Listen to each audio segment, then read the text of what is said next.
पूजा को फोन करके 20 आलू टिक्की बर्गर बनाने के लिए कहता है। थैंक यू सो मच अंकित जी, आप घर पर तो मेरे आलू टिक्की बर्गर की कभी तारीफ नहीं करते, लेकिन अच्छा लगा मुझे कि आपने अपने ऑफिस के स्टाफ के लिए 20 बर्गर ऑर्डर किए। नहीं नहीं पूजा, मैंने ऐसा कभी नहीं कहा कि तुम्हारे आलू टिक्की बर्गर मुझे पसंद नहीं है। बस मैं रोज रोज खाता हूँ ना, तो इसलिए थक जाता हूँ। और वैसे भी ये ऑर्डर मैं नहीं, मेरे दोस्त ने किया है। आज उसका जन्मदिन है। अरे वाह, मेरी तरफ से भी उन्हें मुबारकबाद देना। उनके जन्मदिन की खुशी में मैं एक बर्गर फ्री में दूंगी। पूजा की बात सुनकर अंकित हंसने लगता है। थोड़ी देर में ऑफिस में ऑर्डर आ जाता है और सब लोग आलू टिक्की बर्गर खाकर पूजा की बहुत तारीफ करते हैं। और पूजा की तारीफ सुनकर अंकित को भी बहुत अच्छा लगता है। शाम को अंकित घर आता है और दोस्त की दी हुई पेमेंट पूजा को दे देता है। ये हुई ना बात। इससे भी अच्छी बात है तुम्हारे लिए, अब हमारे ऑफिस में जब भी कोई आएगा तो तुम्हारे ही यहाँ आलू टिक्की बर्गर का ऑर्डर दिया जाएगा, क्योंकि मेरे बॉस को भी तुम्हारा आलू टिक्की बर्गर बहुत पसंद आया। ये तो बहुत खुशी की बात है पूजा, मुझे तुम्हारे लिए बहुत खुशी है। मम्मी जी, ये सब आपकी वजह से ही हुआ है। अगर आप मुझे परमिशन नहीं देती तो मैं कभी भी आलू टिक्की बर्गर की शॉप नहीं खोल पाती, और फिर आपकी मदद के बिना तो बिल्कुल भी नहीं। और ये सुनकर प्रेमा पूजा को गले से लगा लेती है। अब दोनों सास बहू अपनी शॉप पर रोज आलू टिक्की बर्गर बेचती और खुश रहती। ये कहानी है शांति निवास की, जहाँ शांति तो बिल्कुल भी नहीं थी। लेकिन कैसे, चलिए जानते हैं। शांति अपनी 2 बहुओं मेघा और नेहा के साथ रहा करती थी। आपको बता दूं कि शांति की छोटी बहू पेशे से एक वकील थी और उसकी बड़ी बहू सरकारी कॉलेज में एक टीचर। उसकी दोनों बहुओं की सरकारी नौकरी थी। ऐसे ही एक दिन शांति अपने कमरे में बैठी टीवी सीरियल देख रही थी कि तभी उसके कानों में किचन से उसकी दोनों बहुओं की चिल्लाने की आवाज आती है। अपने दोनों बहुओं की आवाज सुनकर शांति तुरंत किचन में जाती है, जहां वो देखती है कि उसकी दोनों बहू आपस में लड़ रहे हैं। अरे, तुम दोनों को क्या हुआ है? एकदम से तुम दोनों ने किचन में यह युद्ध क्यों शुरू कर दिया? माँ जी, आप मुझे तो बिल्कुल बोलिए ही मत, क्योंकि सारा किया कराया दीदी का है। सही कह रही हो नेहा, सारा किया कराया मेरा है, तभी तो तुम मेरे किए कराए पर आकर अपना नाम करना चाहती हो। तुम दोनों शांति से मुझे कुछ बताओगी भी या नहीं? देखिए माँ जी, यहाँ पर मैं खाना बना रही थी, लेकिन आपकी छोटी और लाडली बहू आकर मेरे काम में अड़चन डाल रही है।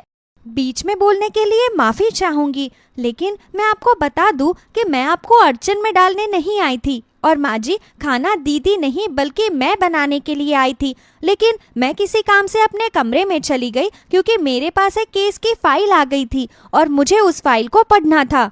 देखो नेहा, तुम अपने कोर्ट कचहरी का किस्सा घर में नहीं ला सकती। अरे, मैं अपने कॉलेज का काम कभी घर में लेकर आई हूँ नहीं ना? पर दीदी, आप मेरी तरह वकील नहीं हैं। वकील को हर समय पढ़ते रहना पड़ता है क्योंकि उनके पास अलग अलग तरह के केस आते हैं। अरे, तुम दोनों लड़ना झगड़ना बंद करोगी या नहीं? हर समय आपस में लड़ती ही रहती हो। अपने अपने कामों को अपने तक क्यों नहीं रखती? क्यों किचन में अपनी होशियारी दिखाती हो तुम दोनों? लेकिन माँ जी, मैंने... बस बहू, तू अपनी वकालत अपने पास ही रख, और मेघा बहू, तू भी थोड़ा कम बोलना सीख ले। माँ जी, मैं अपनी कोई वकालत नहीं दिखा रही, क्योंकि मैं एक वकील हूँ, इसलिए मुझे हर चीज याद रहती है। मुझे अच्छे से याद है कि मैं 4:45 पर यहाँ आई थी और 5 मिनट में ही मैं अपनी केस फाइल को पढ़ने के लिए दोबारा अपने कमरे में चली गई थी। फिर मुझे यहाँ आते आते 6 बज गए, लेकिन जब मैं यहाँ आई तो मैंने दीदी को खाना बनाते हुए देखा। अब जब मेरे किए हुए पर दीदी खुद आकर खाना बना रही है तो इसमें मैं क्या करूँ? उनके घर में गृह युद्ध शुरू ही था कि तभी उसकी पड़ोसन अंजना उसके पास आती है और उससे कहती है, शांति बहन, लगता है तुम अपने घर में अपनी बहुओं की गुलाम बन गई हो। अरे माना कि तुम्हारी दोनों बहू की सरकारी नौकरी है, लेकिन इसका मतलब ये थोड़ी है कि तुम अपनी बहू की नौकरी करोगी। माफ करना अंजना आंटी, लेकिन आपको नहीं लगता कि आप हमारे घर के बीच में बोल रही है? अरे बहू, मैं कहाँ तुम्हारे बीच में बोल रही हूँ? अरे, मैंने जो देखा मैं वही बोल रही हूँ। और ये मैंने नहीं बल्कि पूरा मोहल्ला बोलता है कि जब से शांति की दोनों सरकारी नौकरी वाली बहुएं आई हैं, तब से तो वो बेचारी घर से बाहर निकलती ही नहीं और ना ही अपने घर में बोल पाती है।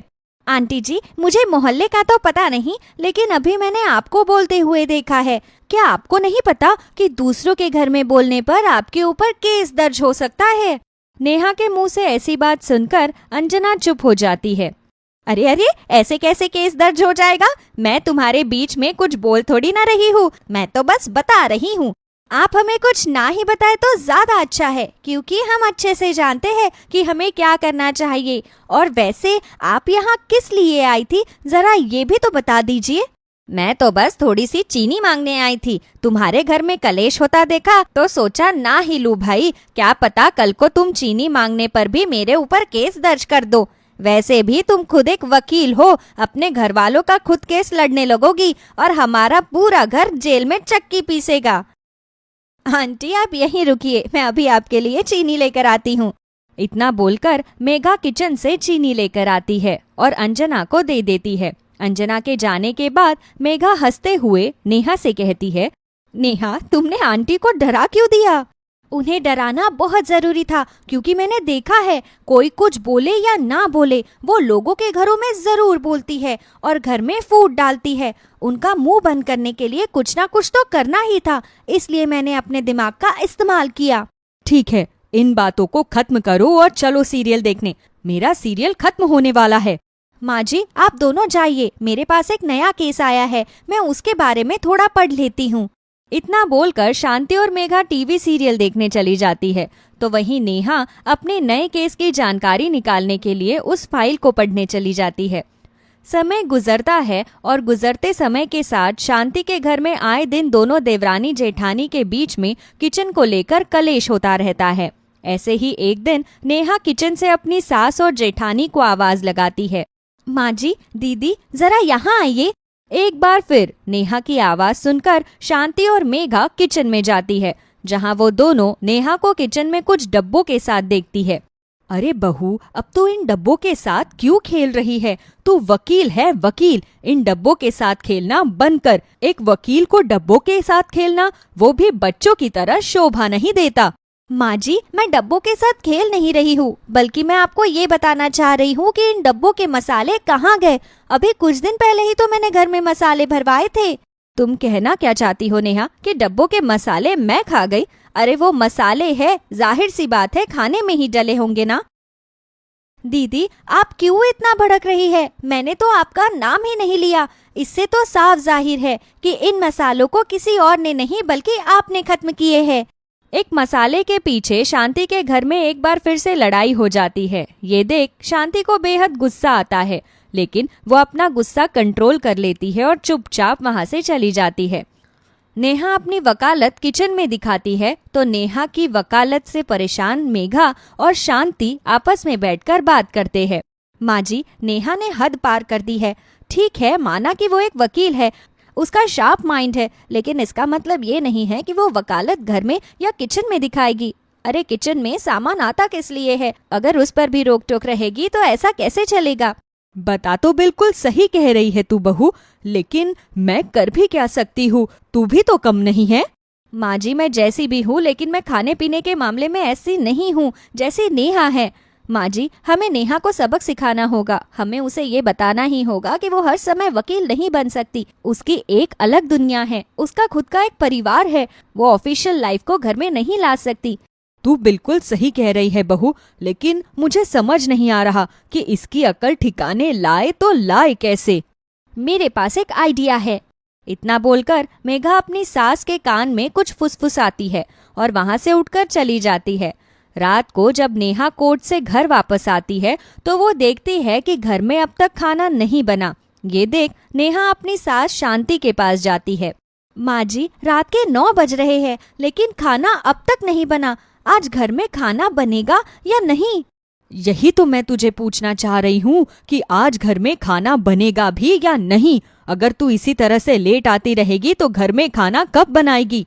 माँ जी, ये आप कैसी बातें कर रहे हैं? आपको पता है ना, मेरे पास अभी नया केस आया है, तो मैं उसी में उलझी रहती हूँ। मुझे घर आते आते लेट हो जाता है कभी कभी। लेकिन बहू, जितना जरूरी तेरा काम है उतना ही जरूरी तेरा घर परिवार भी है।